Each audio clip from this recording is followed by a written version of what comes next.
400 children were dead, and the monster responsible was laughing at her. Ambassador Elena Vasquez stood alone in the heart of the galactic Concord, a chamber so vast it felt like its own universe. Floating platforms held the delegates of 1,000 worlds, all judging the small, graying woman in the simple blue uniform. At 53 years old, Elena had earned every line on her face, but she'd never faced injustice this blatant.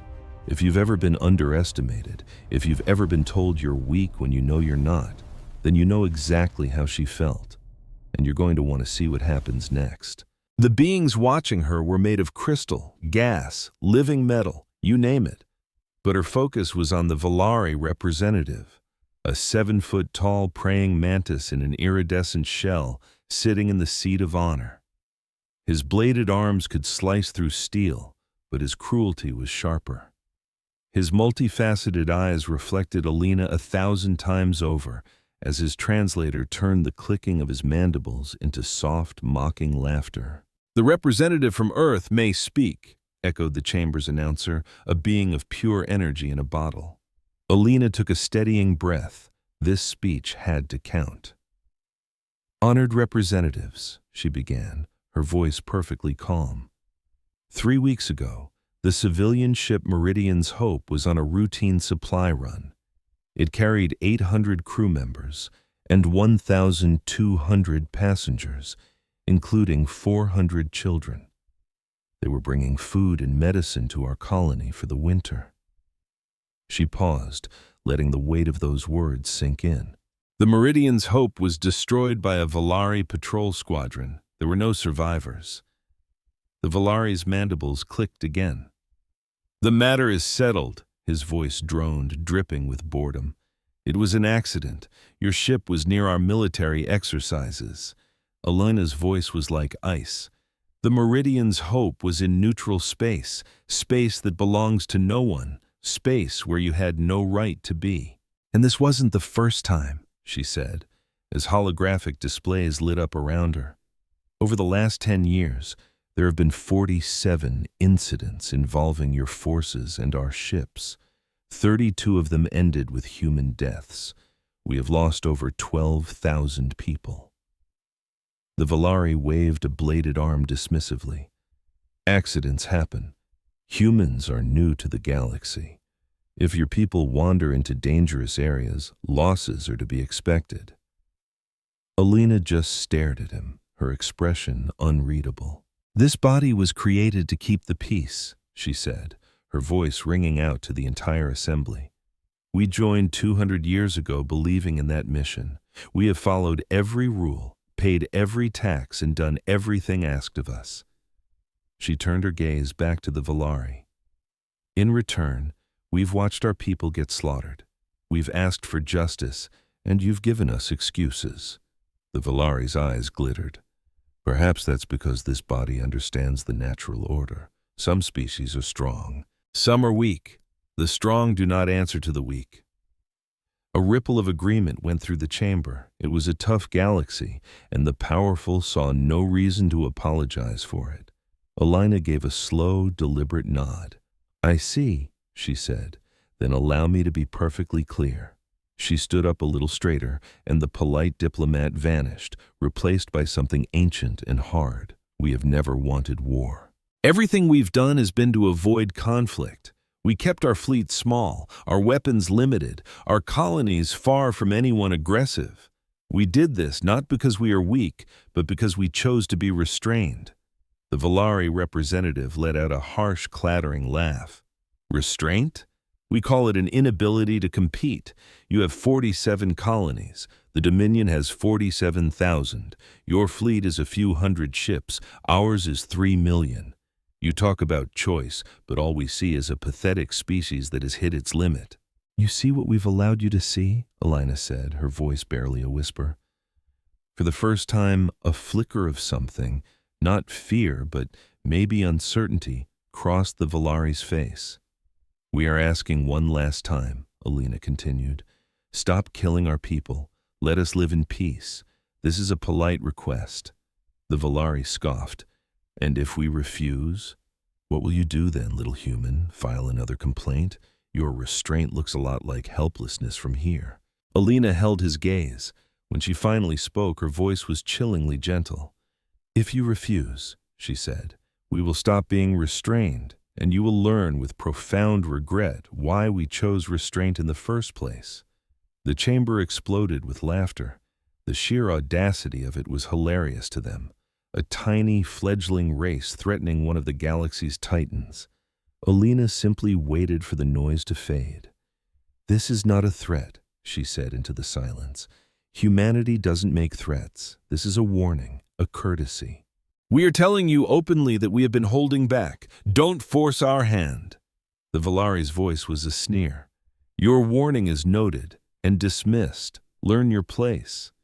Alina calmly gathered her notes. Very well, she said. Let the record show that humanity tried. Whatever comes next, remember, we did not want this. She walked out of the chamber, the sound of laughter chasing her all the way. But up in an observation gallery, a being named Cathorin wasn't laughing. His species could see patterns others missed, and what he saw terrified him. He'd studied humans for 60 years, analyzing every piece of data. It wasn't what the ambassador said. It was what she didn't show. He had seen countless species bluffing the Valari. They always showed fear, a racing heart, a micro-expression of terror. Alina Vasquez showed none of that. She had the calm certainty of someone stating a fact, like, the sky is blue. And in her eyes, for just a split second, Catherine saw something that made his skin turn a troubled gray. It wasn't anger, it wasn't fear, it was pity. Catherine's mind screamed that a vital piece of the puzzle was missing as he frantically pulled up every file he had on the human race. What if the quietest person in the room was secretly the most dangerous? For 200 years, the galaxy thought humanity was a harmless, stagnant species. But they were about to get the surprise of their lives, and it all started with one analyst who saw what everyone else missed. If you want to hear how a massive empire walked right into the biggest trap in galactic history, you're in the right place. The data just felt off. Kethin had always chalked up the bizarre numbers to humanity being the new kids on the galactic block, but looking at it now, he felt a chill. Human industrial output had been a perfect flat line for 2 centuries. That was unheard of.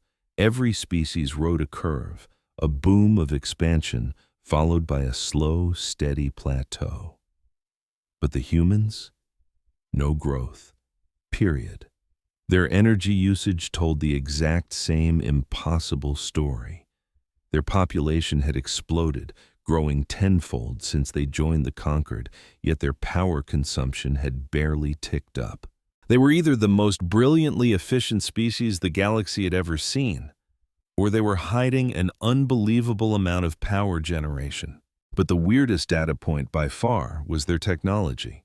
When humanity first appeared, their ships, shields, and weapons were pretty much average for the galaxy. 200 years later, they were still average. Absolutely no progress. Every other species innovated, creating new tools and stronger defenses. It was the fundamental nature of intelligent beings to push forward. Yet, humanity seemed frozen in time. Kethin had always figured they'd just hit their limit, that they were a species that could only advance so far. It happened. But as he watched their representative, Alina Vasquez, leave the chamber with that unnerving calm in her eyes, a new thought took root. What if he had been reading the data completely wrong? What if humanity hadn't stopped advancing at all? What if they just stopped showing it? He started running fresh simulations, plugging in wild new variables. What if their real industrial output was 10 times what they reported? What if their energy production was 100 times greater? What if their tech had been leaping forward this whole time, tucked away behind a convincing mask of mediocrity? The results made his color-shifting skin turn a ghostly white. If his new theories were even close to the truth, and he had to remind himself they were just speculation, then humanity wasn't some minor player faking weakness. They were a genuine superpower pretending to be a nobody, maybe even a great power, or something far, far beyond that. Kethen saved his work and immediately requested an emergency meeting with the Concord Security Council. He had a sinking feeling they'd blow him off. The Mandari were known for their pattern-finding skills, but they were often written off as paranoid worrywarts who saw monsters in every shadow. This time, though, Kethen was sure he was onto something. The humans were hiding a secret, a massive one. He just prayed the galaxy would figure it out before it was too late. 3 days later, his worst fears came true.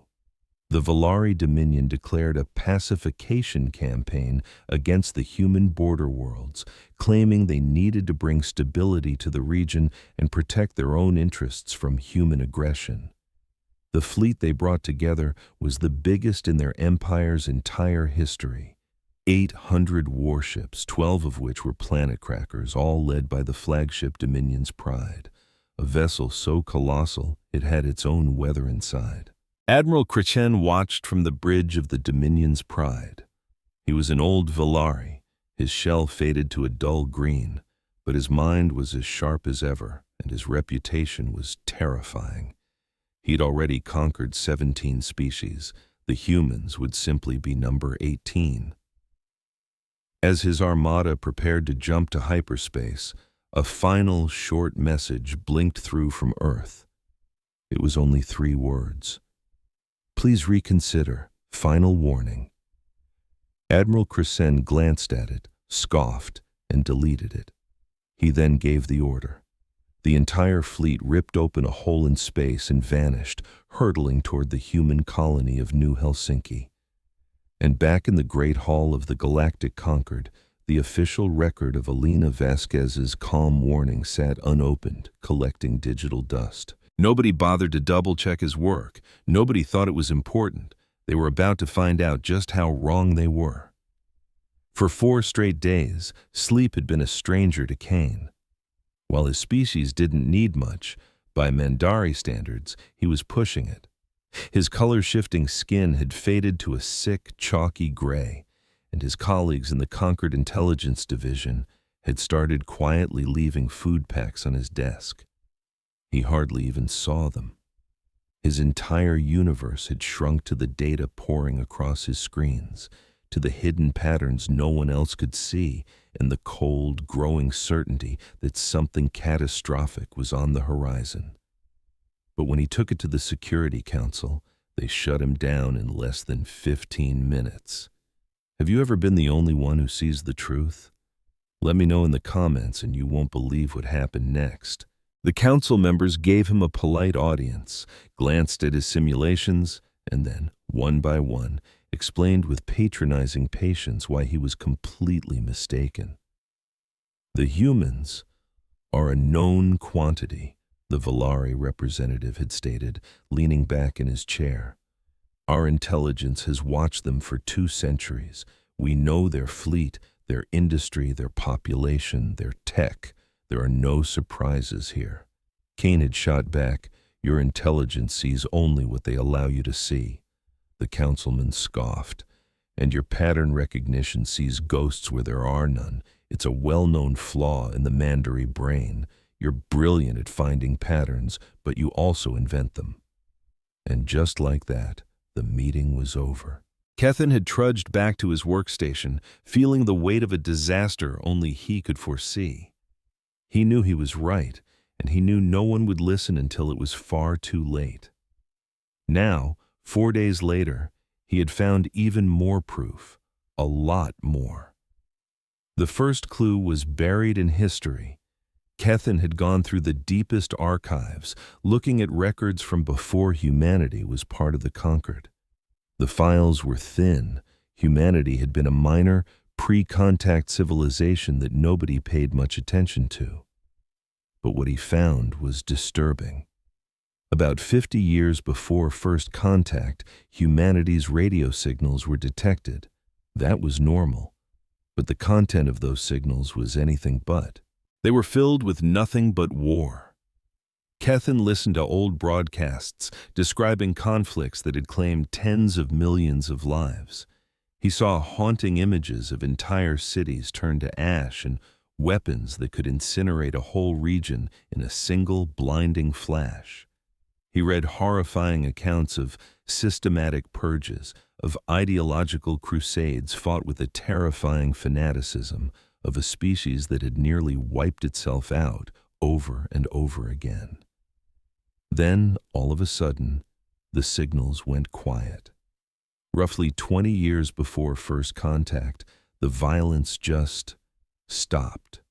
The wars ended, the weapons vanished. A species that had spent its entire recorded history trying to tear itself apart suddenly became a beacon of peace almost overnight. That wasn't normal. Species don't just change their entire nature that fast.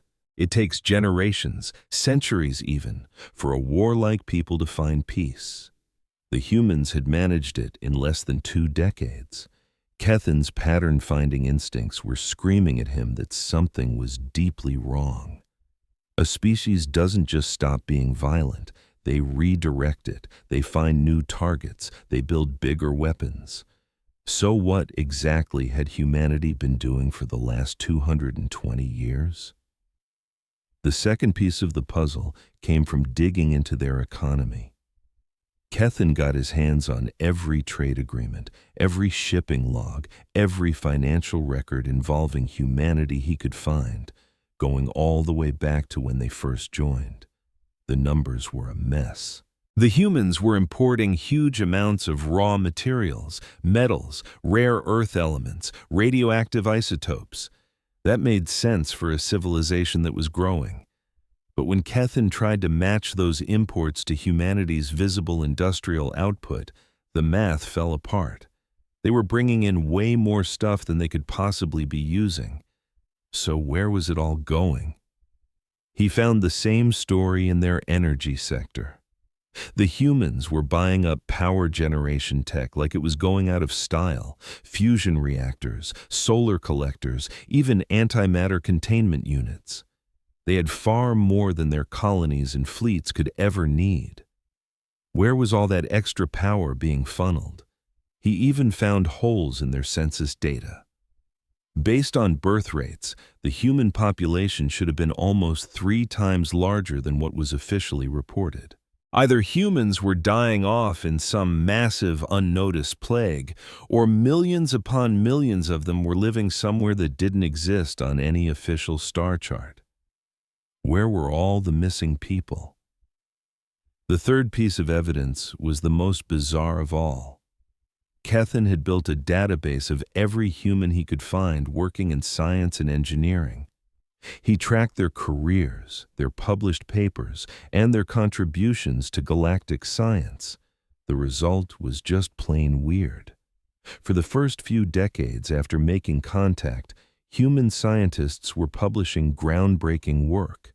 They made huge contributions to fields like faster-than-light travel and quantum computing. But then, about 150 years ago, the truly brilliant papers just stopped. Sure, humans still publish things, but Kethen's analysis revealed that all their recent work was shallow and unoriginal, adding nothing of real value to any field of study. It was as if the entire human scientific community had collectively decided to quit doing real research and just phone it in. Why would any species intentionally try to look dumber than it actually was? Kethen was pretty sure he knew the answer. He just couldn't prove it. The humans were hiding.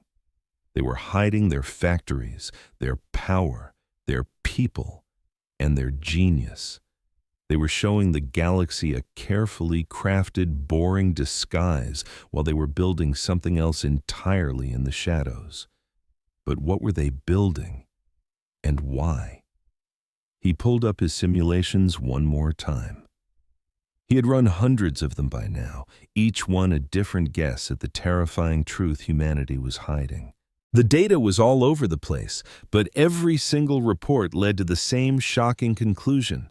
Humans weren't weak. In fact, they might just be the most powerful species in the entire galaxy, and they'd spent the last 200 years pretending they weren't. But why? Cathoran recalled the human broadcasts he'd studied, the endless wars, the terrifying weapons, the systematic devastation, the times they'd nearly wiped themselves out. Humans knew exactly what they were capable of. They had stared into their own history and been horrified by what they found. They'd reached for the stars, haunted by the memory of every atrocity their people had ever committed. And they made a conscious, deliberate choice to never show that side of themselves to the rest of the galaxy. They weren't faking weakness to trick anyone. They were faking weakness because they were terrified of what would happen if they ever let their true strength loose. This should have been a comforting thought.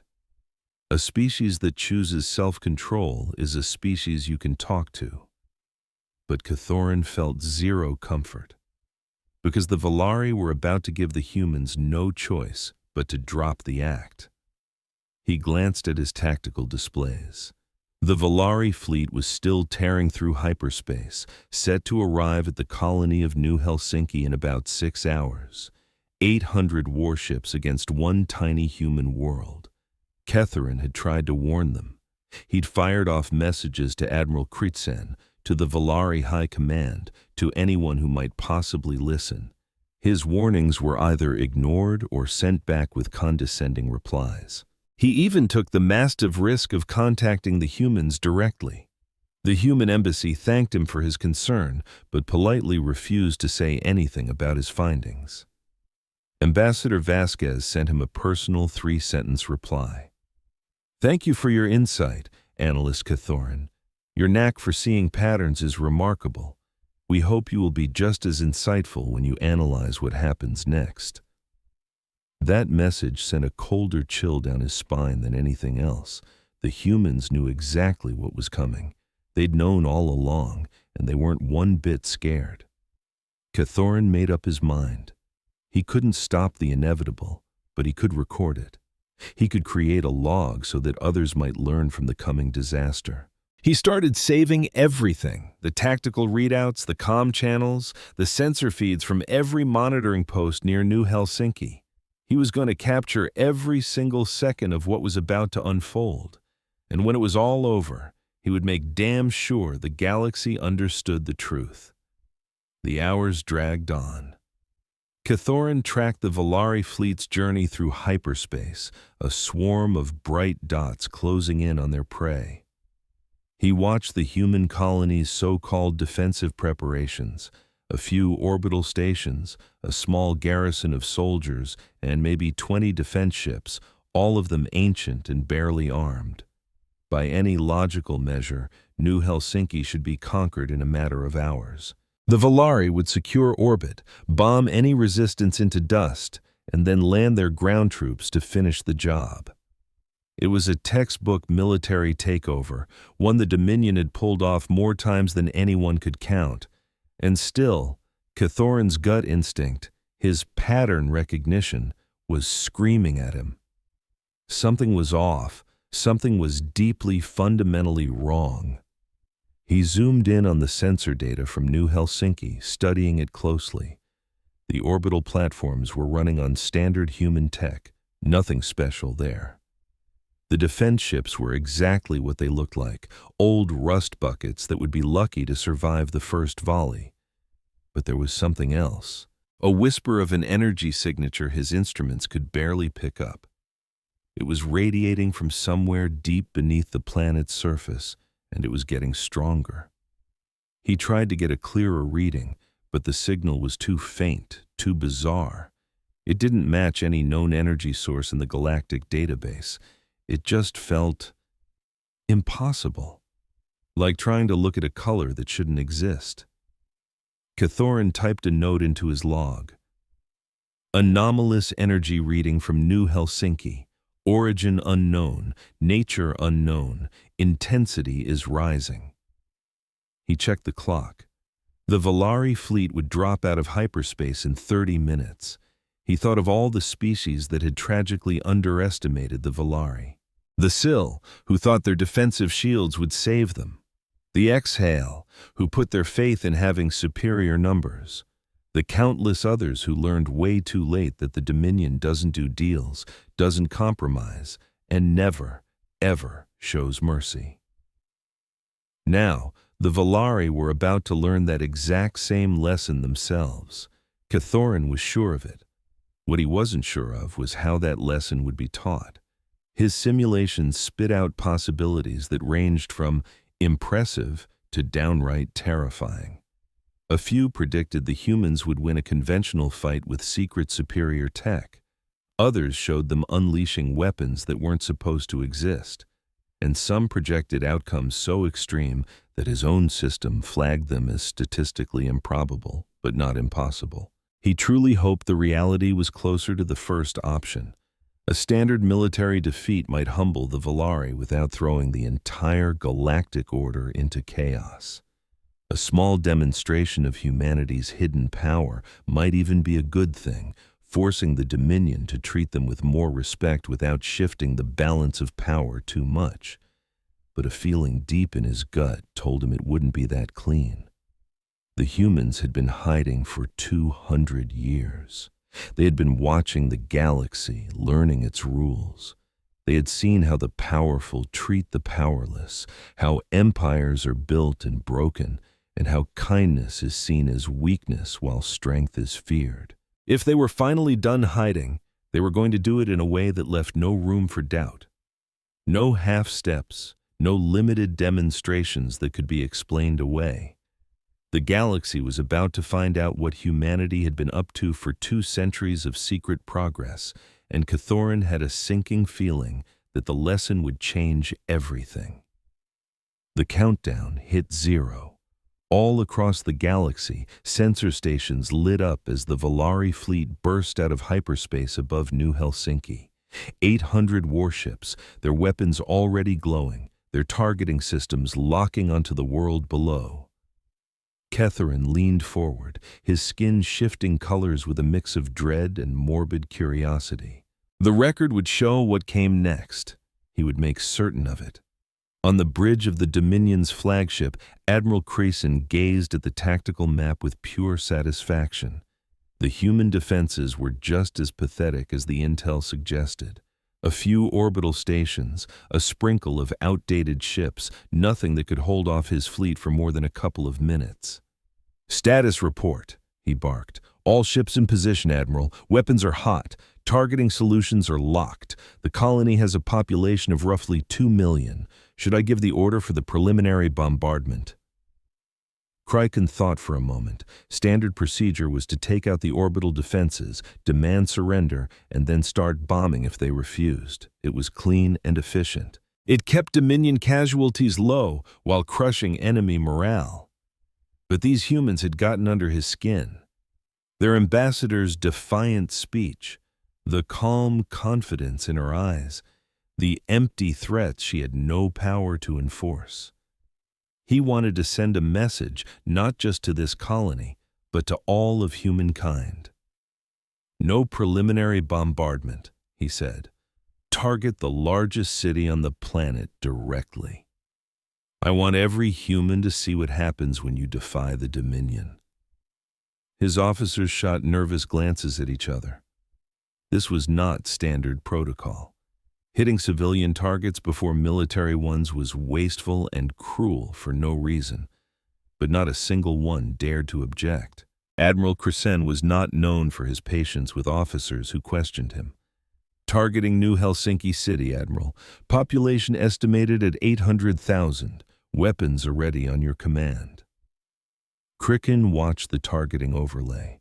The city was a massive sprawl of life and architecture, the biggest human settlement on the world. In a few moments, it would be nothing but a glowing crater. "Fire," he commanded. The fury of 800 warships was unleashed. A storm of plasma, kinetic slugs, and antimatter missiles screamed toward the planet below. enough firepower to shatter the planet's crust if it all hit one spot. The first volley hit the atmosphere and stopped cold. Krisen stared at his screen, unable to process what he was seeing. The weapons had just stopped. They were hanging in the upper atmosphere over the colony, frozen in mid-air, their destructive energy fading harmlessly into nothing. "Report," he snapped. "What just happened?" "Unknown, Admiral. Our weapons seem to have been neutralized by some kind of defense field. We're not detecting any shield technology we recognize. It's like the attacks just ceased to exist." A tiny flicker of unease started to crawl up Krichen's spine. This was not in any of the intelligence reports. The humans weren't supposed to have tech that could stop a full-scale fleet assault. "More power! Fire again!" The fleet fired again and again and again. Every time, the result was exactly the same. The weapons would fly to a specific point in space and simply blink out of existence. No explosions, no impacts, just nothing. "Admiral, we're picking up a massive energy source on the planet's surface. It's bigger than anything we've ever seen from human technology, and it's growing." Krisen's gaze shot to the sensor display. What he saw made his compound eyes go wide. The energy signature was colossal, and it was expanding every second. It was surging up from beneath the colony, rising through the ground like something ancient and powerful waking from a very, very long slumber. And it wasn't the only one. All across the space around New Helsinki, brand new signals were suddenly appearing out of nowhere. Imagine watching your home about to be wiped from existence by an unstoppable fleet, and then this happens. 12 ships just appeared. They blinked into reality from nowhere, made of a darkness that seemed to drink the light around them. They looked nothing like any vessel in the Volari databases, just a dozen of them. Admiral Krisen, a veteran of countless battles, felt a cold dread he hadn't known in 50 years. "Sir," his sensor officer whispered, his voice trembling, "those ships, they aren't using any propulsion we recognize. They're just moving, as if the laws of physics are optional." The 12 tiny ships, each no bigger than a light cruiser, took up positions surrounding the massive Volari fleet. Against 800 warships, including 12 planet killers, they should have been a footnote. They felt like a verdict. A voice came over the comms, audio only. It was human, steady, and professional. "Volari Fleet, this is the United Earth Defense Initiative. You are ordered to power down your weapons and withdraw from this system immediately. You have 60 seconds to comply. This is your only warning." Kricen found his voice, laced with disbelief. "This is Admiral Kricen of the Volari Dominion. We outnumber you 800 to 12. Surrender now, or you will be obliterated." There was a short silence. When the human spoke again, his voice was tinged with something that sounded like pity. "The 60 seconds was a courtesy, Admiral. We hoped you would make a better choice." When the countdown hit 0, the lesson began. Admiral Krisen had exactly 4 seconds to issue an order before reality itself broke. "All ships target those vessels and fire at—" He never finished. The 12 human ships didn't just move, they repositioned. One instant, they were in a loose ring around the fleet. The next, they were everywhere at once, weaving between the giant Volari warships like sharks circling a doomed whale. Their movements made no tactical sense because they didn't need to. The Volari gunners couldn't keep up, their targeting computers flooded with errors. The human ships were never where they were supposed to be. They dodged and weaved in ways that defied three-dimensional space. "Admiral, we can't get a lock. They're ignoring physics." Krisen watched in frustration as his fleet's weapons fired into empty space, a massive, useless light show. The human ships danced through the storm of plasma and lasers without a scratch, almost lazy in their perfection. And then they started their work. The first to be targeted was a veteran cruiser, the Dominion's Claw, home to 3,000 of the Dominion's proudest warriors. A single human ship coasted alongside it. It didn't attack, it just passed by, and the Dominion's Claw started to come apart. It didn't explode or break up, it deconstructed. Krisen watched in frozen horror as the cruiser's hull separated into its individual panels. Weapon systems detached from their mounts, engine pods drifted away, armor plating peeled off in perfectly uniform sheets. The warship was being disassembled with surgical precision.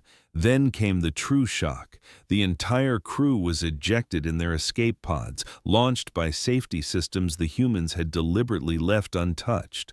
3,000 Valari warriors floated in space, unharmed, surrounded by the neatly sorted parts of their former ship. The Dominion's Claw hadn't been destroyed. It had been taken apart like a model kit, and its crew had been gently set aside. The same surreal event was happening all across the fleet. Ship after ship was being systematically unmade. The human vessels moved like specters, briefly touching a Valari warship before moving on. And with every touch, a warship ceased to be a ship. Hulls became plates, cannons became components, engines became raw materials. The entire armada was being reduced to organized piles of scrap floating in the void. Not a single Valari life was lost. "Admiral," an officer stammered, "they're not destroying us, they're packing us up." Krisen finally managed to speak. "How? What kind of weapon does this?" The reply was just as helpless. "Unknown, sir. We're not detecting any energy beams, no projectiles, no radiation. They just touch our ships, and our ships stop being ships." It was completely impossible. It went against every rule of war Krisen had ever known. You don't carefully dismantle your enemy. You don't gently eject their crews. You kill. You destroy. You prove your power by the number of enemies you've slain. The humans weren't proving their power. They were proving something far more terrifying. Their absolute, almost casual, control. They weren't fighting a battle. They were processing an inventory. The Dominion's legendary armada was being turned into a salvage yard, and the humans weren't even breaking a sweat. Krisen glanced at his mission clock. Less than 3 minutes had passed. In 3 minutes, 12 small ships had completely neutralized 800 warships. "Admiral, we have to retreat. We have to warn the Dominion." Retreat. Krisen had never uttered that word in a command situation, but as he watched the impossible unfold, he understood this wasn't a battle. It was a demonstration. "All remaining ships, emergency jump to hyperspace, now!" The surviving vessels scrambled to obey. Engines whined, computers calculated coordinates, and gateways to hyperspace began to tear open. The human ships didn't interfere. They just watched, hanging in space as the Valari prepared to flee. Somehow, their stillness was more terrifying than any attack would have been. The jump point stabilized. The remaining 200 ships of the original 800 surged toward them. Just then, the human's voice returned, still calm, but now with an undeniable note of sorrow. "Admiral Krisen, one moment before you go." Krisen's hand froze over the jump command. "Your ships may leave. Your crews are safe.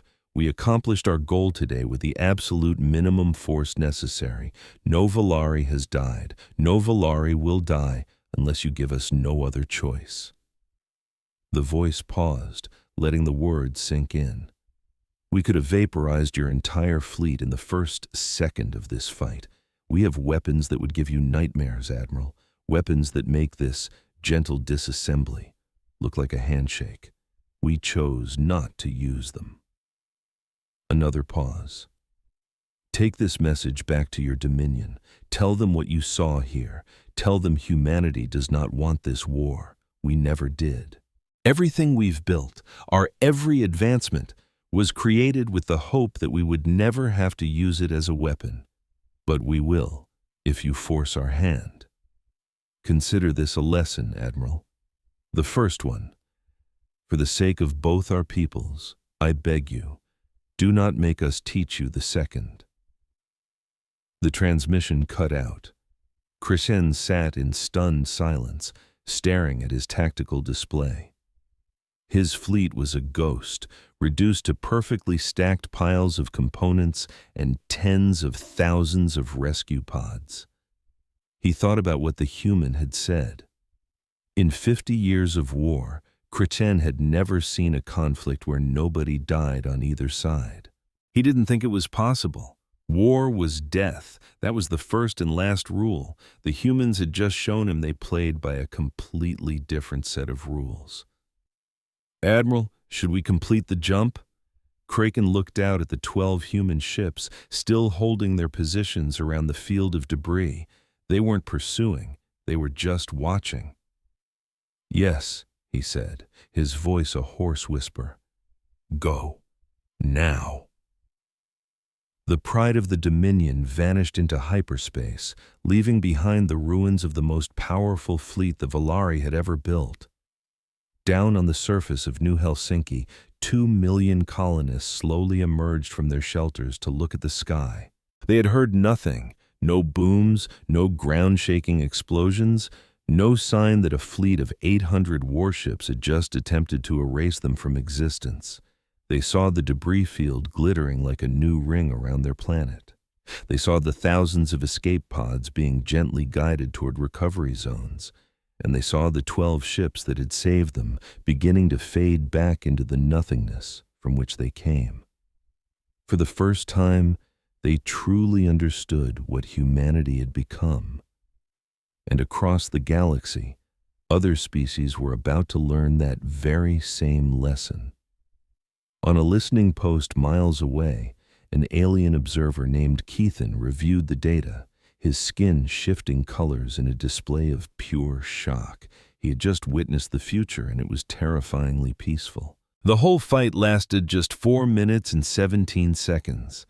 In that tiny window, humanity took apart 800 enemy warships, rescued every single crew member, and sent the survivors home with a simple message of peace. It was, without a doubt, the most brutal and yet the most compassionate military operation the galaxy had ever seen. Catherine started his analysis, fully aware that this report would be the most critical document of his career.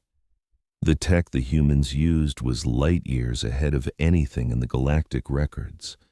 Their ships moved in ways that suggested they'd mastered dimensions other races could only dream about.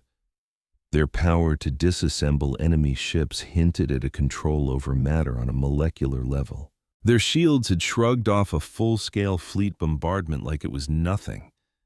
Any one of those abilities would have made humanity a galactic superpower. But all of them together? That pointed to something much, much bigger. Yet it wasn't the technology that sent a chill down Catherine's spine. It was their restraint. The humans had enough firepower to vaporize the entire Volari fleet in a heartbeat. Instead, they chose to dismantle it, piece by piece, making sure every life was spared. They gave warnings. They offered chances to surrender. They did everything they possibly could to avoid taking a life. That's not how a superior force is supposed to act. Every other powerful species in history had used their strength to dominate, to conquer, and to crush anyone who stood in their way. But the humans were playing by a completely different set of rules. Keithan recalled the old human broadcasts he'd studied, the endless wars, the horrific atrocities, the weapons of mass destruction. He remembered a species that had almost wiped itself out with its own savagery. The humans remembered what they were capable of. They hadn't built this incredible military might to wage war, but to make sure they'd never have to use it the way they once did against themselves. They had created a force so overwhelming that any fight would be over before it truly started, a power so absolute that they could win without causing a single death. They weren't conquerors. They were something far more peculiar, They were guardians, self-appointed protectors of a galaxy that had no idea it was being watched over. They were watchers who had hidden among us for 200 years, just waiting and praying their power would never be needed. But now, that power was out in the open, and the galaxy was forever changed. Catherine put the final touches on his initial report and sent it out to every intelligence agency and government that would listen. He knew the reactions would be all over the place. Some would scream for war, others would bow in submission, many would just demand answers. But he also knew deep down that none of it really mattered. The humans had shown their hand. They had revealed abilities that made the rest of the galaxy's armies look like children playing with toys, and they did it while making it crystal clear they had no interest in conquest. The entire balance of power had been turned on its head, not by war or invasion, but by a single display of unbelievable force paired with unheard-of mercy. Keithan couldn't help but wonder what came next. How would the Council respond? What would the Velari do? Would they swallow their pride, or would they be foolish enough to escalate things? But most of all, he wondered about the humans. What else were they capable of? If this is what they were willing to show the galaxy, what were they still keeping under wraps? And what on earth would it take to make them unleash their full power? He remembered Ambassador Vasquez's chilling warning in the council chamber. "We have been holding back. We are asking you not to force us to stop." Well, they had stopped holding back, just a little. Keithan's gut feeling told him that what he'd seen was nowhere near humanity's full strength, not even close. The humans had revealed just enough power to neutralize the threat and send a clear message. They were still holding back. That thought would keep him up for many nights to come. Meanwhile, on Earth, in a command center that wasn't on any official map, Admiral James Aonquo looked over the after-action reports from New Helsinki. The mission had been a textbook success, 0 casualties on both sides, a clear demonstration of their capabilities, message sent and received. Ambassador Vasquez sat across the table from him, reviewing the same data. "The galaxy knows now," she said, her voice barely a whisper. "There's no putting that genie back in the bottle." "No," Aonquo agreed. "There isn't.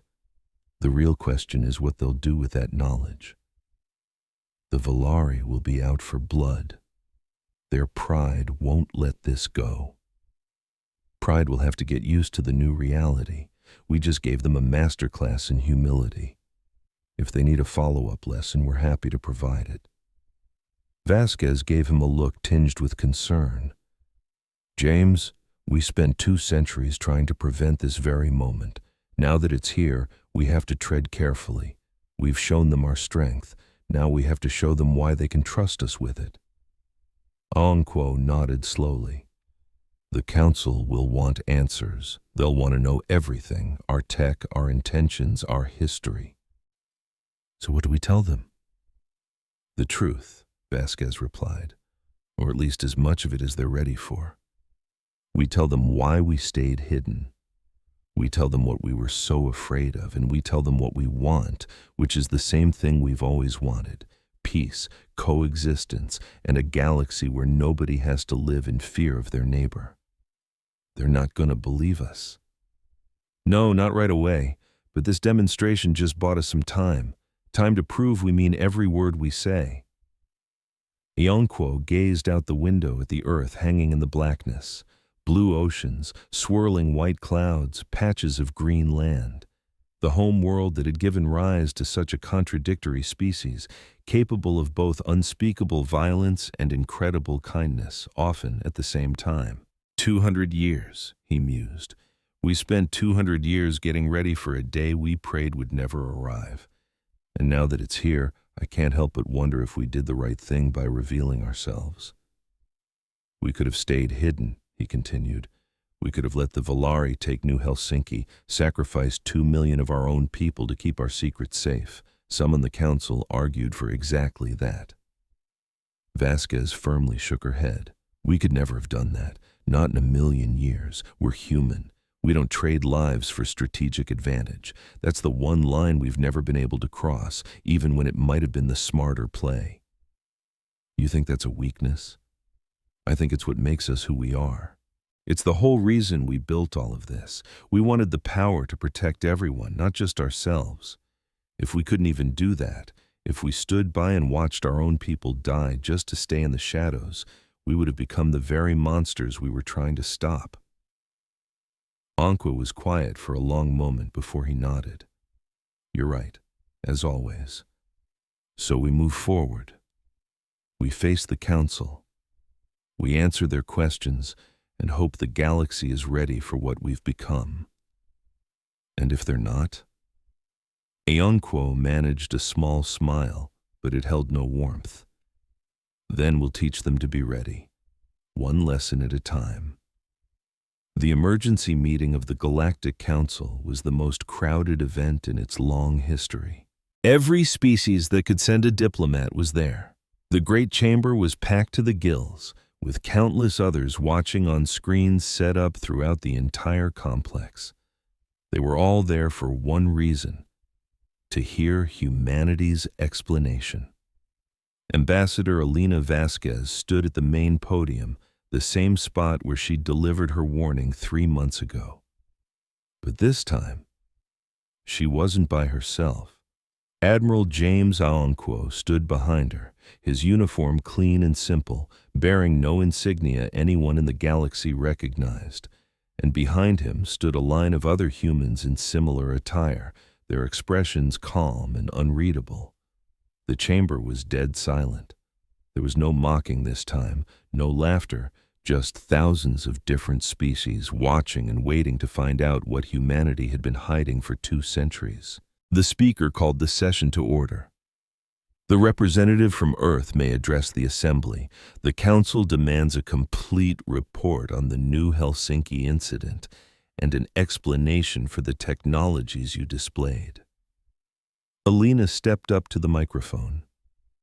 Honored representatives, she began. 3 months ago, I stood right here in this chamber and warned you all that humanity was holding back. I was met with laughter. The Valari representative called us a prey species. He said, and I quote, "The strong do not answer to the weak." She paused, letting that memory hang in the air. The Valari have since learned that we are not weak. They learned that lesson at New Helsinki, where their fleet of 800 warships was taken apart in 4 minutes. They learned it without a single casualty because we chose to teach them that lesson gently. A wave of murmurs washed over the massive chamber. Today, you've asked for answers. You want to know what humanity has been keeping secret. You want to know how we created technology that is generations ahead of anything in the galactic database. You want to know what we plan to do, whether we intend to use this power like so many others have before us.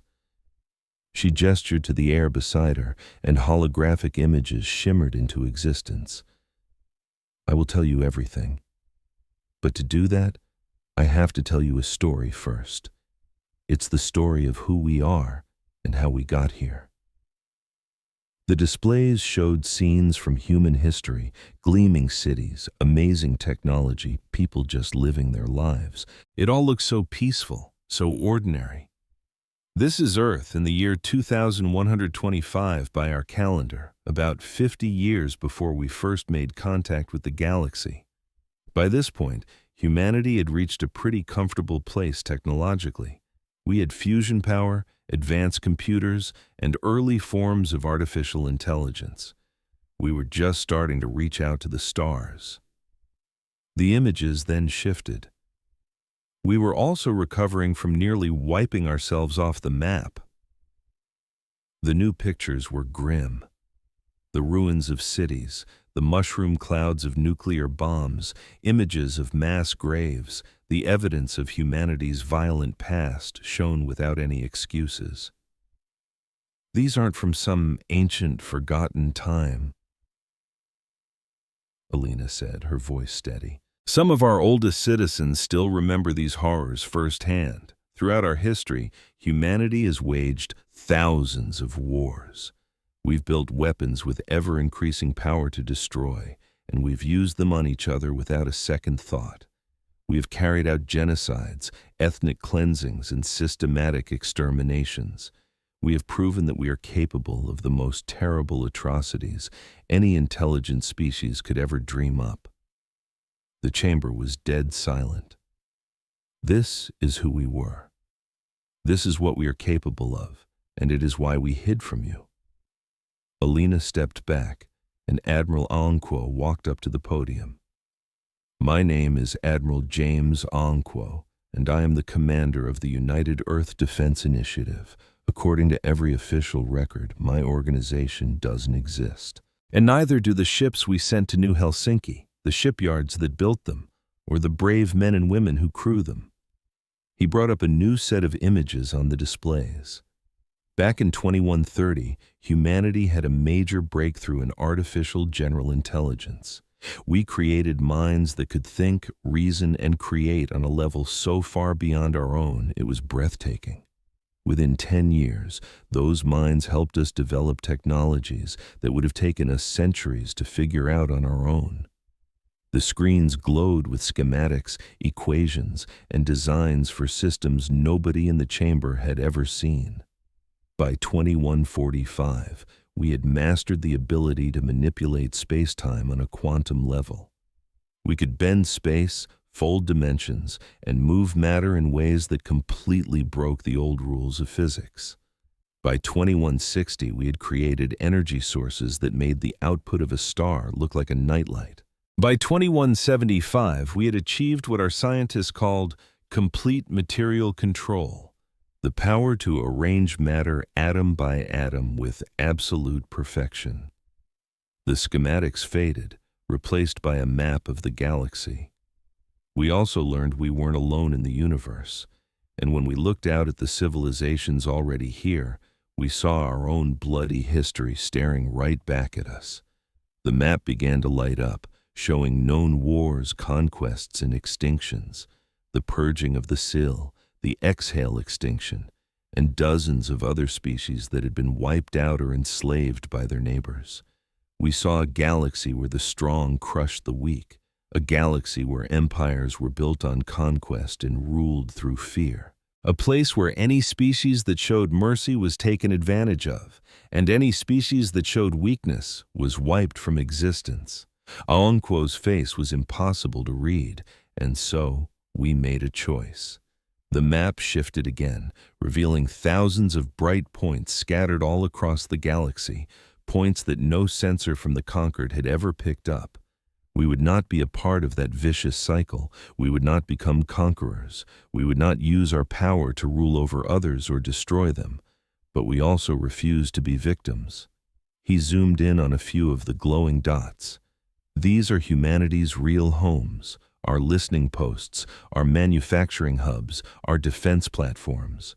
We have been building them for 150 years, hidden from your sensors by technology you can't even detect, let alone counter. We have surrounded you. We have watched you. We have been preparing for the day our existence might be threatened, and we have prayed with all our hearts that this day would never come. Alina stepped forward once more. The Valari forced our hand. They murdered our people and then laughed when we protested. They gathered a fleet to wipe out our colony, and they left us with no choice but to respond. But even then we held back. We showed just enough of our power to stop the immediate threat, but we didn't show you everything we can do. She looked out at the silent assembly. This brings me to the question I know you're all asking. What do we want? What are our intentions? Now that the secret is out, what will humanity do with all this power? The holographic screens vanished. Alina spoke without any visual aids, her voice carrying the weight of 2 centuries of hidden purpose. We want what we have always wanted: peace, coexistence, and a galaxy where every species can live without the fear of being conquered or destroyed. We built our strength to protect that dream, not to force it on others. We will not conquer you. We will not demand tribute or that you bow to us. We will not meddle in your private affairs or tell you how to run your governments. The conquered can continue to operate exactly as it always has, with one tiny change. She paused for effect. The killing has to stop. The words echoed in the massive chamber. No more genocides, no more exterminations. No more wars of conquest that end with wiping out an entire species. If any species is facing extinction at the hands of another, humanity will step in. If one civilization tries to systematically destroy another, humanity will stop them. We are not asking for your permission. We are telling you a fact. The galaxy's long, bloody history of conquest and extinction is over. It ends now, because we have the power to end it and the will to use that power. The chamber exploded into chaos. Thousands of voices screamed over each other. Some demanded she explain. Others protested this intrusion into their sovereign business. Some even accused humanity of the very same imperialism it claimed to be against. Alina simply waited for the noise to die down. When the chamber was quiet once more, she spoke again. I understand your concerns. You're afraid that we'll abuse our power. You're afraid that we'll become the very tyrants we say we oppose. That fear makes perfect sense. Every powerful species in the history of this galaxy has eventually been corrupted. But think about this. We've had this power for more than a century. We could have taken over the entire galaxy decades ago. We could have made ourselves your rulers, and none of you could have done a single thing to stop us. But instead, we hid. We waited. We watched you hurt and destroy one another, and we did nothing. Why? Because we were afraid of ourselves. We knew exactly what we were capable of. We knew that power corrupts, and that even the best intentions can twist into tyranny. We built up our strength and then refused to use it, because we didn't trust ourselves with it. The Valari changed that equation. They forced us to act, but we acted with restraint. We dismantled their fleet without killing a single person. We could have vaporized 800 ships in the blink of an eye. Instead, we took them apart piece by piece and sent every single crew member home alive. This is who we choose to be. Not conquerors, not tyrants, but guardians. We have the power to destroy, but we choose to protect. We have the power to dominate, but we choose to coexist. She spread her hands in a gesture of openness. You might not believe us. I understand that trust has to be earned, and we haven't given you much reason to trust us. But we have time. We have centuries, if that's what it takes, to prove that we mean every word we say. All we ask is that you give us the chance. Admiral Aonquo stepped forward again. There is one last thing you need to understand. What we showed you at New Helsinki was not our full capability. It wasn't even close. The 12 ships we sent are a tiny, tiny fraction of our defensive fleet. Our weapons include systems that could render planets lifeless, collapse stars, and even destabilize the fabric of space-time itself. We have the power to end all civilization in this galaxy if we ever chose to. We will never use that power to attack. We built it as a final insurance policy, a way to make sure that nothing could ever truly threaten our existence. But it is real. If any species were foolish enough to try what the Valari tried, but with even greater force, our response would be proportionally greater. We don't make threats. We simply state facts. As of today, humanity is the dominant power in this galaxy. We earned this position through 2 centuries of secret development and careful planning. We plan to use this position to end the cycle of conquest and destruction that has defined galactic civilization for eons. You can accept this peacefully, and we will all work together to build a better future. Or you can resist, and we will show you exactly why resistance is futile. The choice is yours.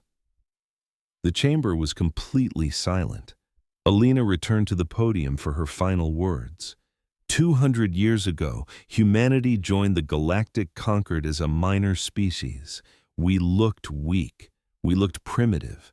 We looked like exactly what you thought we were, a young species trying to find its way in a galaxy of older, wiser civilizations. We were none of those things. We were refugees from our own past, survivors of our own violence, a species that had stared into the abyss of self-destruction and managed to pull back from the brink. We came to you not as rookies, but as veterans, veterans of the worst wars any species can ever fight, the wars against themselves. We learned from those wars. We learned that power without control leads only to ruin. We learned that violence creates more violence, that conquest inspires resistance, and that empires built on fear will always collapse under the weight of their own cruelty. We built our hidden strength to protect ourselves from that very fate. We built it hoping we would never have to use it. And now that we have revealed it, we offer you a choice. You can join us in building a galaxy where strength is used to protect instead of oppress, where power serves justice instead of domination, and where all species can live together without fear. Or you can learn, just like the Valari learned, that we are not bluffing. She scanned the thousands of faces watching her. The archives are now open. The curtain has been pulled back. Humanity stands revealed. What happens next depends entirely on what the rest of the galaxy chooses to do with this truth. She stepped down from the podium and walked calmly toward the exit, her delegation following silently behind her. No one made a move to stop them. Up in the observation gallery, Catherine watched the humans leave. His skin had shifted into a complex pattern of colors that even he couldn't quite decipher, a mix of fear, respect, and something else, something that felt a lot like hope. He had been right all along. The humans had been hiding something enormous, and now the galaxy would never be the same again. As he watched Alina Vasquez leave the chamber with the same unnerving calm she'd had 3 months ago, Kethorn had to admit a thought he never thought he'd have. These humans. They might actually be telling the truth. They might be exactly what they claim. Not conquerors, but guardians. Not tyrants, but protectors. A species that had stumbled upon ultimate power, and instead of using it to destroy, chose to preserve. It was a wild, terrifying, and beautiful idea. A new top dog was running the galaxy, and instead of demanding everyone bow down, they were offering a hand of peace. The real question was, would the galaxy be smart enough to take it? Kethorn really hoped so. Because if the galaxy slapped that hand away, he was terrified to see what the other one could do. 6 months. That's how long it had been since humanity pulled back the curtain and showed everyone who they really were. 6 months of pure chaos and a slow, painful crawl toward a new reality. The Valari Dominion, however, wasn't adjusting. Grand Admiral Crescent limped back home in disgrace, his fleet a cloud of space dust and his elite warriors crammed into escape pods. The Dominion High Council screamed for answers. When he gave them one, they screamed for revenge. "We'll build a bigger fleet," the Council vowed. "We'll find a way around their tech. We will teach these humans that the Valari kneel for no one." And boy did they try. For 6 straight months, the Dominion threw every last credit and resource into their war machine. They built new shipyards, forged new weapons, and even teamed up with other species who were just as scared of what humanity had become. They scraped together a coalition of 30 species, all united by one goal, proving the humans could bleed. The result was an armada of 5,000 warships, all gathered in secret. It was the biggest military force the galaxy had ever seen, crewed by the best warriors from 30 different worlds, armed with the deadliest toys their scientists could dream up. The fight lasted 7 minutes. This time the humans didn't even bother sending ships. The entire coalition fleet just switched off. Every computer screen went black. Every engine went silent. Every weapon powered down. 5,000 state-of-the-art warships turned into 5,000 floating metal bricks. The crews were alive, completely unharmed, but totally helpless. Then, a single message echoed through every comm system in the fleet. This was your second lesson. There will not be a third. The coalition fell apart. The 30 species limped back to their home worlds, drenched in shame. The Valari High Council, staring at the hard, undeniable proof that they were completely outmatched, did something that would have been unthinkable just 6 months ago. They gave up. Not just the battle, not just the war, but everything. The Valari Dominion offered a complete, unconditional surrender. They agreed to scrap their military, pay damages to every single species they'd ever bullied, and even allow human observers on their worlds to make sure they kept their word. The rest of the galaxy just watched, their jaws on the floor.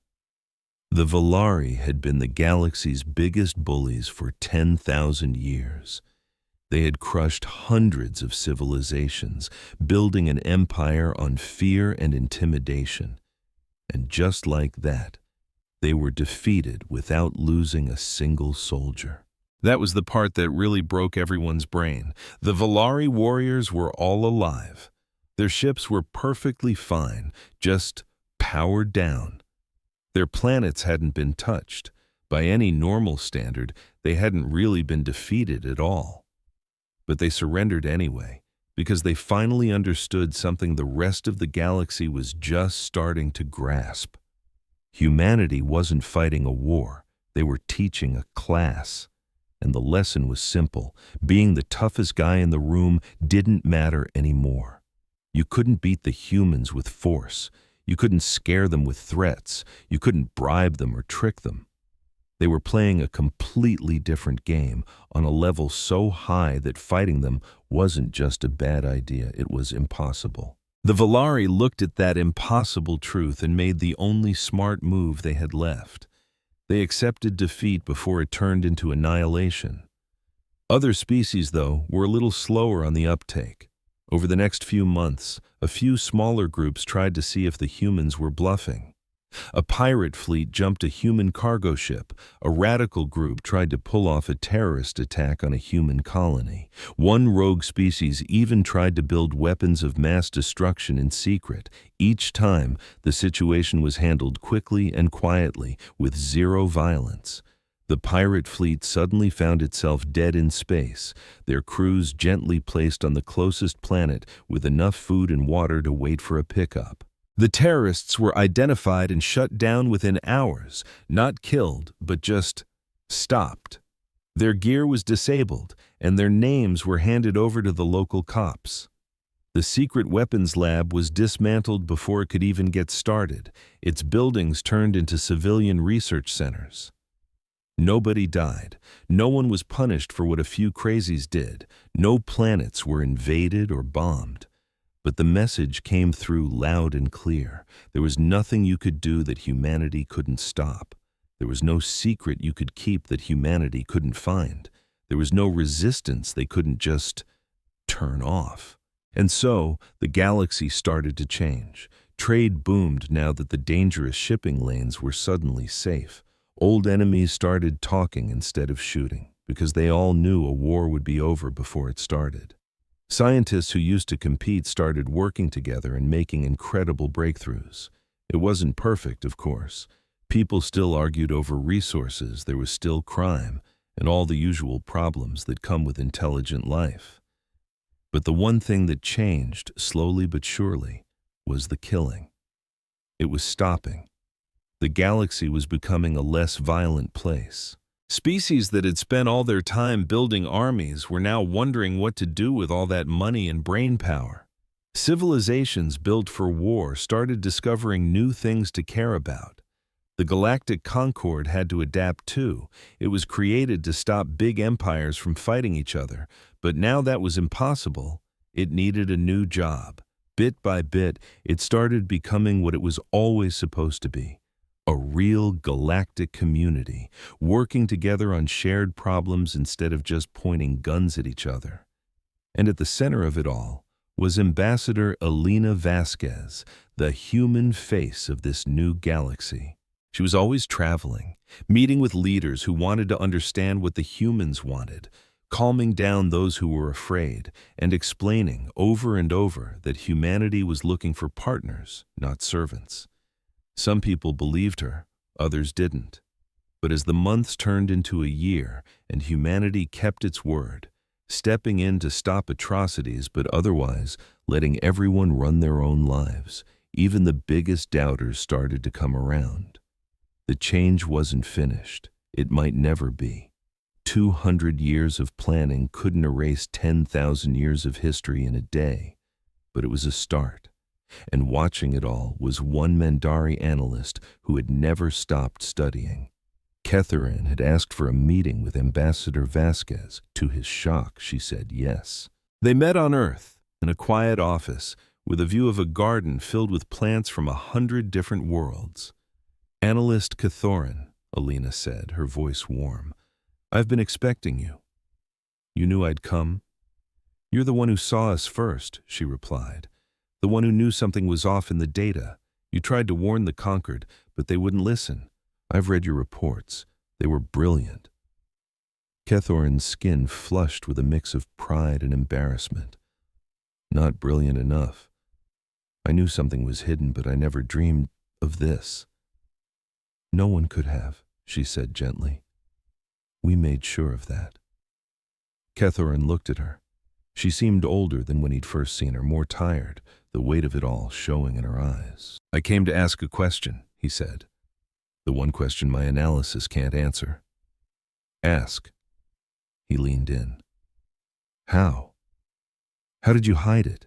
2 centuries of progress, thousands of secret projects, technology that's like magic to us.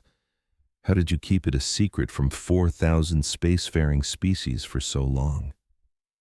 Elena smiled, but it was a sad smile.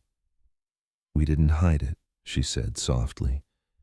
"We just showed everyone exactly what they expected to see." Catherine waited, confused. "The galaxy looked at us and saw a young, scrappy species," she explained. "A little loud, a little weak, just trying to find our place among the old, powerful giants.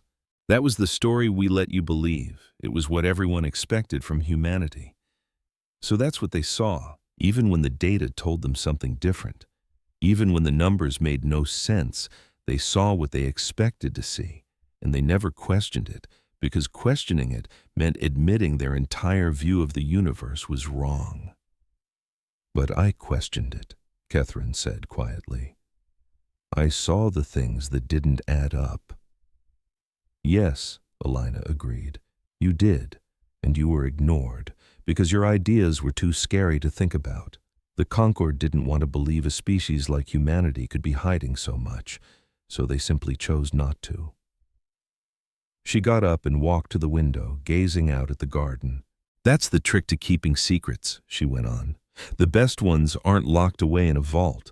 They're hidden in plain sight, the kind people refuse to see because it would force them to rethink everything they believe about the world.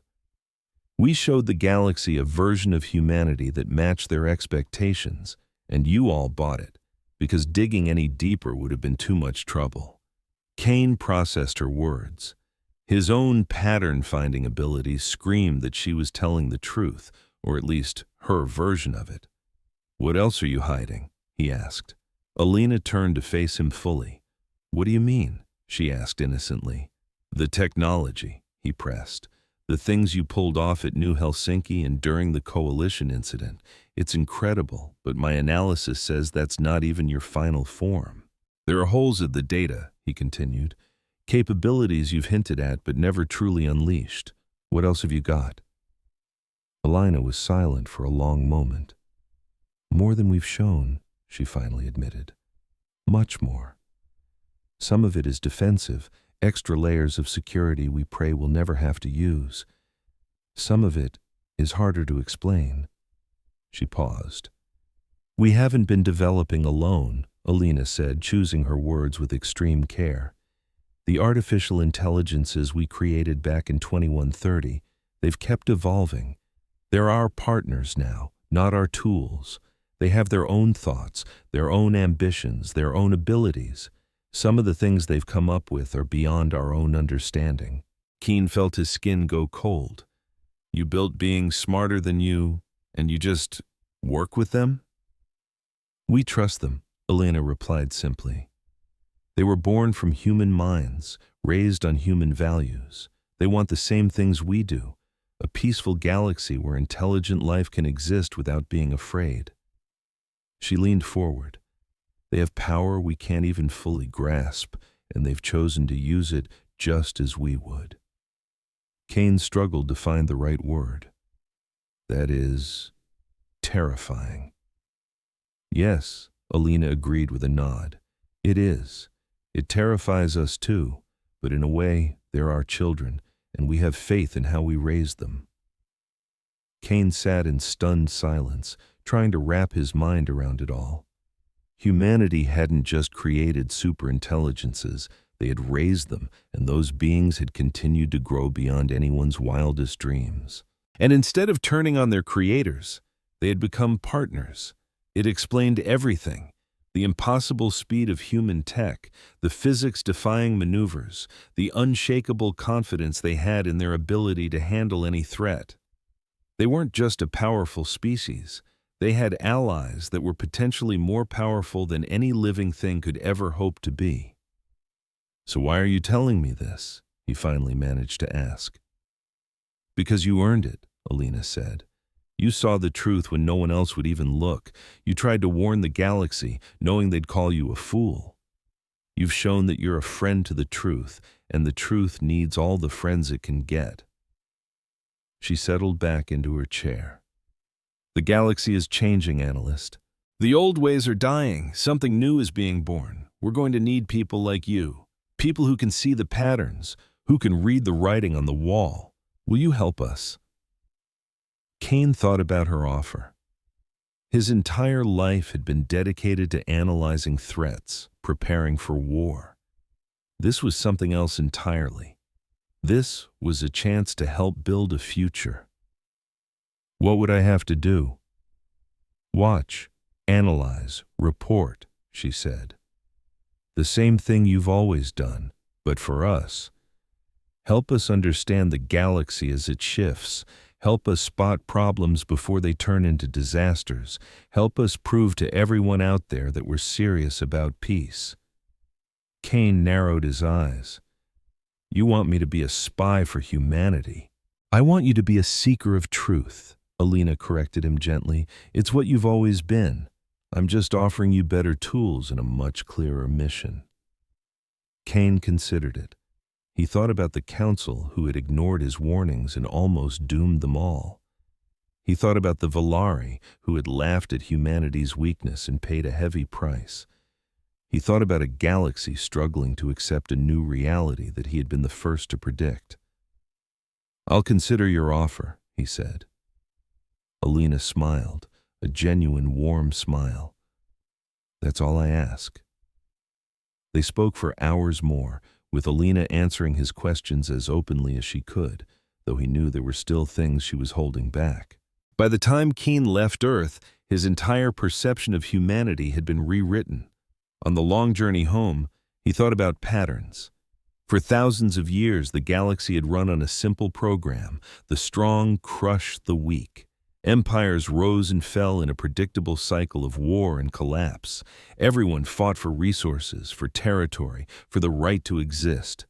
But humanity had broken that program. They had gained the power to rule the galaxy, and then they chose not to. They had created weapons that could end civilizations and refused to use them. They had reached the top, and instead of demanding everyone bow, they offered a hand up. It was a brand new pattern. It was a pattern that, according to Kane's own analysis, could lead to something the galaxy had never seen before. A civilization built on cooperation instead of conflict, on mutual growth instead of a fight for scraps. Was it possible? Could one species, no matter how advanced, fundamentally change the rules that had governed life for millennia? Kane didn't have the answer. But for the first time in his very long career, he felt something he almost never allowed himself to feel: hope. The real lesson humanity taught wasn't about power or technology or military might. It was about choice. Humanity proved that the endless cycles of violence weren't destiny. They were choices, and you could always choose to do something different.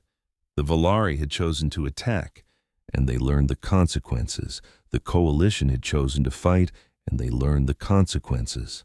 Now, the rest of the galaxy was learning that it too had a new choice to make, that peace and cooperation weren't just a nice dream, but a real possibility. Would the galaxy make the right call, or would the old violent patterns take hold again? Would this new order survive? Kane didn't know, but he knew one thing for sure. He wanted to be there to find out. He thought again of Alina Vasquez's offer, to watch, to analyze, to help build something better. By the time his ship docked at his home station, his mind was made up. He would accept. Because if there was even a tiny chance that the galaxy could become something more, something greater, Kane wanted to be a part of it. The lesson had been taught, the warning had been delivered, the power had been demonstrated. Now came the most difficult part of all: the waiting. Waiting to see if the rest of the galaxy had been paying attention. Back on Earth, in a command center that technically didn't exist, Admiral Okono stood before a massive display showing the entire galaxy, dotted with thousands of lights representing humanity's true hidden network. Alina Vasquez stood next to him, looking exhausted but deeply satisfied. "It's working," she said softly. "Slowly and with a few hiccups, but it's working." "For now," Okono replied. "The real test comes later, when they think we're not looking, when they think we've gotten soft." "You think they'll try something again?" "Some of them will," he said without hesitation. "It's in their nature. We changed the game, but we didn't change the players. There will always be those who see power and want it, who see peace and mistake it for weakness." Alina nodded. "And when they do, we'll be ready. We'll always be ready. That's the responsibility we took on. We built all this to protect a dream of peace. And we'll spend the rest of our lives making sure that dream never dies." "That's a long time," she mused. "Yes," Okono said, his eyes on the star map. "It is. But our children will carry the torch after us, and their children after them. Human and AI, biological and digital, all united in a single purpose that will outlive us all." He turned to her. "We warned them," he said. "We told them we were holding back. They didn't listen. They had to learn the hard way." He looked back at the galaxy. And now they know. The whole galaxy knows. Humanity is not to be underestimated. Humanity is not to be provoked. And most importantly, humanity is not to be feared, so long as they remember the lesson we taught them. They called us fools, said our compassion was a weakness and our peace was a surrender. The galactic hegemony, with its fleets that could crack planets, looked at our little blue world and saw an easy prize. They gave us one chance to kneel. What they didn't know was that our greatest power wasn't in our weapons, but in our history. All those philosophers and dreamers who taught us a different way. So we gave them our answer. And if you think you know how this ends, you're wrong. Stick with me for 60 seconds to see how a species they called primitive turned the galaxy upside down without firing a single shot. From my window, I watched Earth turning in the blackness, all blue oceans, green lands, and swirling white clouds. A world of contradictions, capable of such darkness and such light. A world that was about to change everything, and across the stars, billions of beings were about to get a lesson they never saw coming. And just like that, the lesson had been sent. Now it was time for the galaxy to learn. If they could just understand our one simple truth, maybe the future would finally be brighter than the bloody past. That was the dream we were fighting for.